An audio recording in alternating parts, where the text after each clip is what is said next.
Training your bird can feel like a guessing game. What works one day flops the next.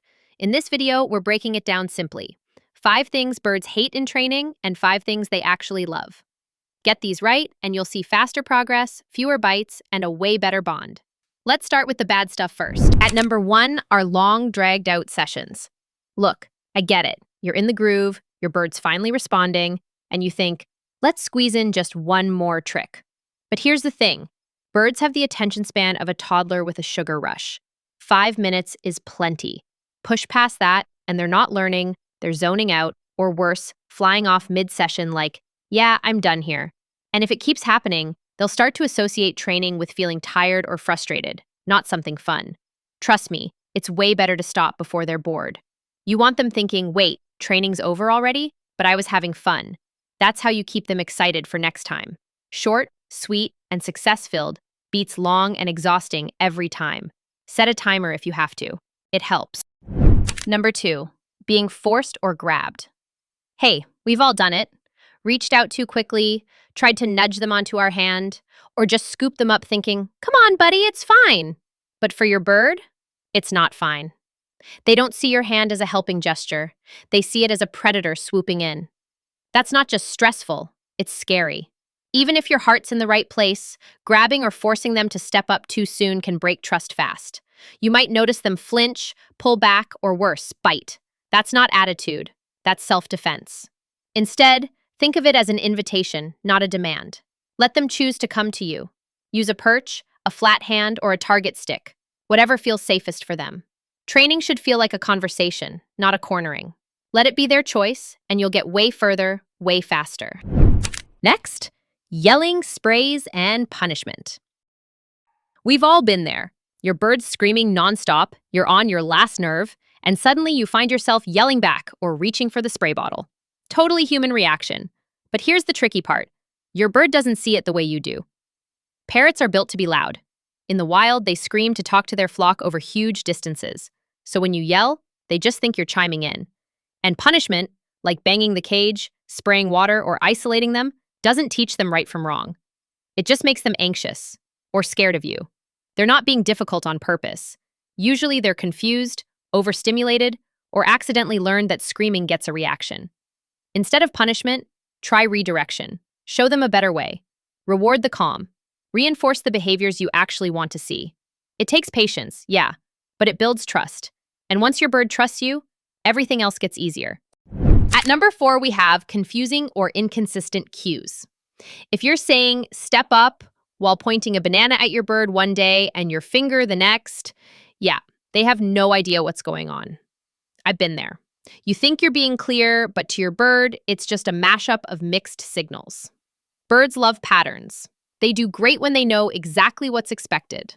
But when cues keep changing, words, gestures, tone, they get confused fast. And when they're unsure, they hesitate, or freeze, or just fly off like, nope, not today. So here's the fix. Pick one cue, one gesture, one tone, and use it every time. If wave means lift a foot, then reward that every time, not just when it's cute or convenient. Consistency makes everything click faster. Think of it as building a shared language.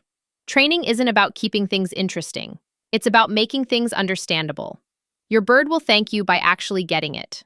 Number 5, competing for attention with other birds. Training 2 birds at once sounds efficient, but it's not. Birds are smart and very aware of what's happening around them. When you've got treats flying, clicks clicking, and attention bouncing back and forth, things get messy fast. One bird might take over the whole session, while the other just freezes or starts acting out to grab your focus. It's not just distracting. It can actually slow down their learning or even stir up tension between them. What works way better? One-on-one time. Find a quiet space, leave the other bird in another room, and focus fully on the one in front of you. Once they've both got the hang of things individually, then you can work together on group training like flock recall. But early on, giving each bird undivided attention isn't a luxury. It's necessary. Training should feel like a conversation between the two of you, not a group chat with someone always interrupting. All right, So now that we've covered the stuff that makes your bird roll their eyes or flap away entirely, let's flip the script towards things they genuinely like during training. The one thing birds love the most in training is clicker conditioning. If you want your bird to actually get what you're asking, I've found that the clicker is your best friend. It's like giving your bird a tiny translator. One click means, yes, that's exactly what I wanted. Follow that up with a treat and boom, they start connecting the dots. It's a simple little tool, but once your bird understands that the click equals reward, you can mark behaviors the moment they happen. And that precision, it helps a lot. You're not guessing if they understood, you're confirming it instantly. Birds love this kind of clarity. It turns training into a game they want to play. What can I do to make the human click again? Just make sure the reward is something special, not their usual food. Tiny pine nut, bit of millet, almond sliver, something worth showing off for. Because when the treat's good and the timing's right, your bird's going to light up. At number 2 is touch training. Think of this as handing your bird a magic wand and inviting them to play. You're simply teaching them to touch the end of a stick with their beak. That's it, no pressure, no hands. Just, hey, can you boop this? And once they get it, game on. You can use that little skill to guide them onto your hand, into a carrier, across a perch, or even just to shift their focus when they're unsure. It's especially great for shy or nervous birds because it builds confidence without invading their space. You're not forcing anything. You're offering a choice, and they're saying yes. That's huge. Plus, it makes training feel less like a test and more like a puzzle they're solving. Birds love having agency, and target training gives them exactly that. It's gentle, effective, and way more fun than wrestling with a step-up cue they're not ready for. The third training method birds love is capturing natural behaviors. This is one of those sneaky genius training methods that feels almost too easy because you're not asking your bird to do anything. You're just watching and rewarding what they already do. Maybe your bird stretches a wing dramatically? Click and treat. Tilts their head when you talk? Treat.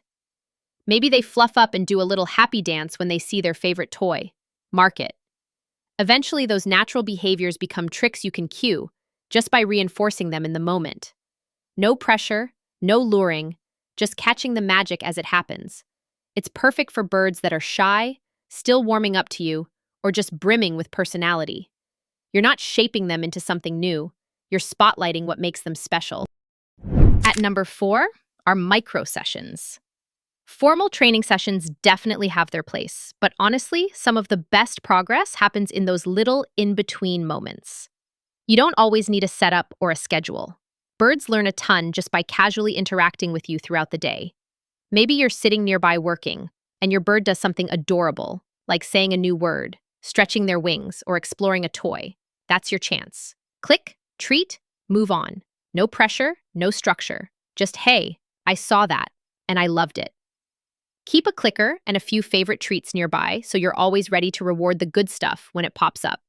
It's these spontaneous, low-stress moments that reinforce trust and curiosity. Your bird starts to realize, being myself around you feels pretty great. That's the kind of learning that sticks, not because they have to, but because they want to. Last, and perhaps the one that birds love the most, is being heard and respected. Want to build trust with your bird? Learn to listen, not just with your ears, but with your eyes. Birds are always talking through their body language. A fluffed-up bird might be comfy and content or trying to look bigger because they're nervous. Pinned eyes and a lunge? That's not attitude.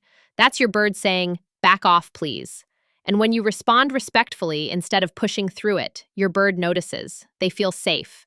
And a bird that feels safe becomes way more open, confident, and willing to engage. It's not about walking on eggshells. It's about showing your bird that their signals matter.